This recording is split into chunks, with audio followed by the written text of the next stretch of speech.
Thank you so much for having us today, Mr. President. Thank you so much. Okay, we'll get to the flood control projects first. Okay. Okay. Meron kayong binubuong independent body, no, para imbestigahan yung mga anomalous flood control project. Can you tell us sino yung mga kasama dito sa independent body na ito? Well, what I can tell you is that unang-una, nagbubuo nga tayo ng tinatawag naming Independent Commission. Wala pang formal name, pero yun ang binubuo namin, Independent Commission para imbestigahan.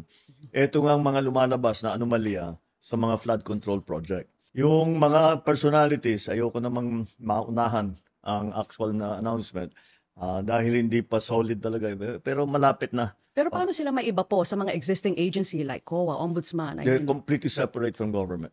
But how powerful will they be? We will give them all the powers that are necessary for them to come to a conclusion, to come to some findings, para meron naman, alam natin kung ano yung nangyari. At isa pang bagay dito na napakahalaga para sa akin, dahil ang lalim na ng problema. Ang nais ko talagang malaman, paano ba tayo umabot sa ganito? Paano nga ba? Bakit naging ganitong ka-massive corruption? Nung ako'y governor, hindi ganito. At bukod pa sa laki ng halaga ng nakukuha ng kung sino-sino na tao na wala namang karapatan na bulsahin ang pera na yan, bukod pa ron ay hindi nila tinatago. Garapala na po. In your words, it's economic sabotage.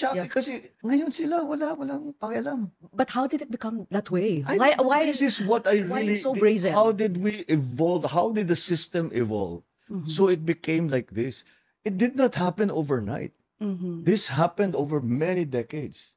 And we have to figure out kung ano ba talaga ang nangyari para hindi na mangyari ulit, to put the safeguards in place, which if it requires legislation, if it requires restructuring the government, lahat yan kailangan natin gawin. Pero kailangan natin malaman kung paano tayo, ako nasasyak ako, hindi ako makapaniwala na nandito na tayo na ganit na ang gobyerno na... But so many regimes and it just keeps getting worse. So it did.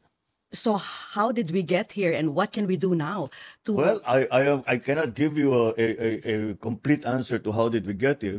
The simplistic answer will be, paano tayo nagkaganto? Dahil pinabayaan. And what can we do? What we can do is to find out how this happened, who are the people that are involved, make them answerable for their wrongdoing, and fix the structure so this is not allowable. Okay. That's the word that I think that it became allowable. Okay lang. Yes. Hindi problema yan. Hindi krimen yan. Sige lang. It was normalized.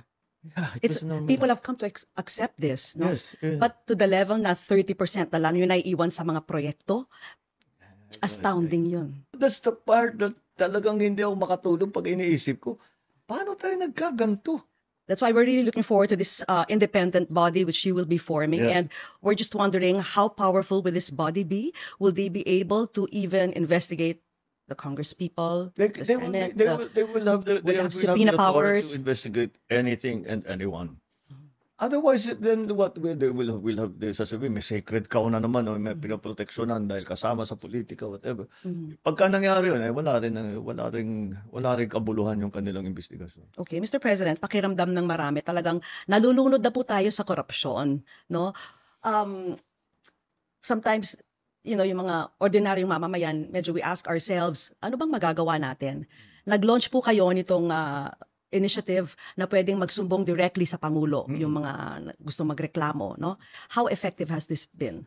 Since we created the website, we have 12,000 plus already reports that are coming in. And these reports, hindi lang flood control projects. Hindi lang. May mga paving, mga road widening, maraming dumadating. Of course, we started talking about only flood control. Pero syempre, nagkaroon ng tao ng line of communication sa akin na para makapagreklamo sila, ginagamit talaga nila. That has been very effective.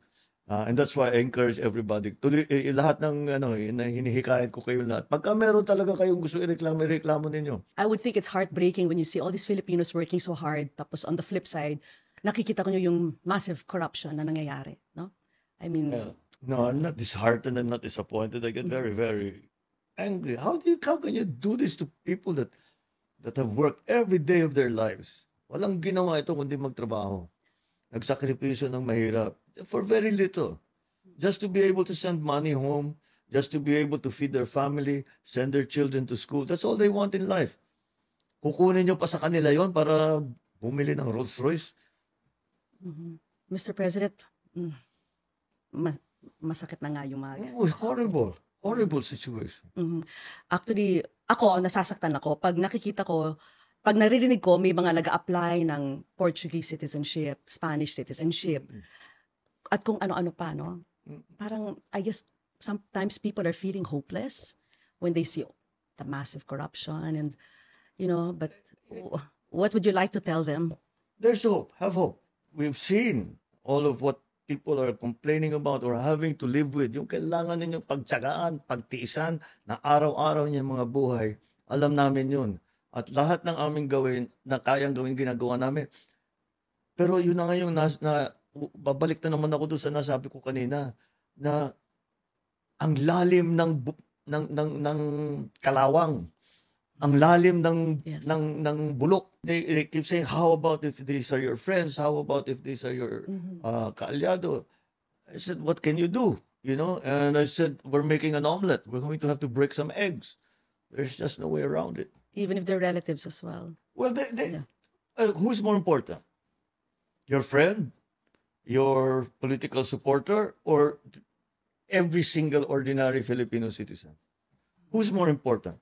To me, it's the Filipino citizen. Nobody is more important than Filipinos. Nobody, not one person is more important. Not me, not anybody is more important. Whatever it is that's going to be good for Filipinos, you sacrifice that for the Filipinos.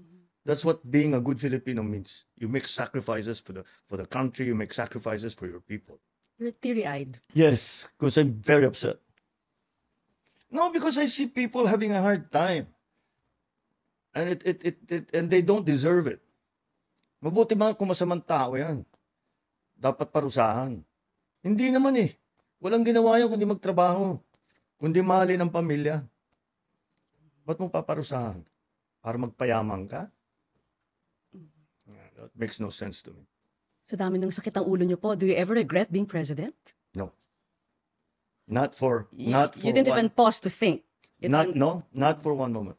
Why? Because I am given the opportunity to actually, the privilege, the opportunity and the chance to actually do something. All of the things that I complained about all my life, now I can do something about them. And that is the greatest privilege that anyone can be granted. So no, I don't regret.